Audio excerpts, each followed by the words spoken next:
কৃষ্ণ আজকে শ্রীমদ্ ভগবদ্গীতার যথাযথর সাংখ্যযোগের 43তম শ্লোকটি শুনুন। কামাত্তান স্বর্গ পরা জন্ম কর্ম ফল প্রদাম ক্রিয়া বিশেষ বহুলাং ভোগৈশ্বর্য গতিং প্রতি। ইন্দ্রিয় সুখ ভোগ ও ঐশ্বর্যের প্রতি আকৃষ্ট হয়ে তারা অর্থাৎ মানুষেরা বলে যে তার ঊর্ধ্বে আর কিছুই নেই। প্রভুপাদের তাৎপর্য বলেছেন, বেদের কর্মকাণ্ডে উল্লেখ আছে অপাম সমমৃতা অভূম। এছাড়া আরও উল্লেখ আছে অক্ষজং বই চাতুর্মাস্য যাজিন সুকৃতং ভবতি। এর মানে চাতুর্মাস্য ব্রত পালন করলে মানুষ স্বর্গলোকে গিয়ে সোমরস পান করে অমরত্ব লাভ করে এবং চিরকালের জন্য সুখী হতে পারে। এমনকি এই পৃথিবীতে বহু লোক আছে যারা সোমরস পান করার জন্য নিতান্ত উৎসুক, কারণ সোমরস পান করে বল ও বীর্য বর্ধন করে কীভাবে আরও বেশি করে ইন্দ্রিয় সুখ উপভোগ করতে পারবে সেটি তাদের একমাত্র কাম্য।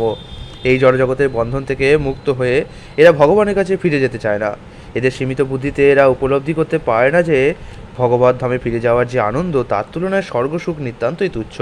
তাই তারা আড়ম্বরপূর্ণ বৈদিক যাগযজ্ঞের প্রতি বিশেষভাবে আসক্ত।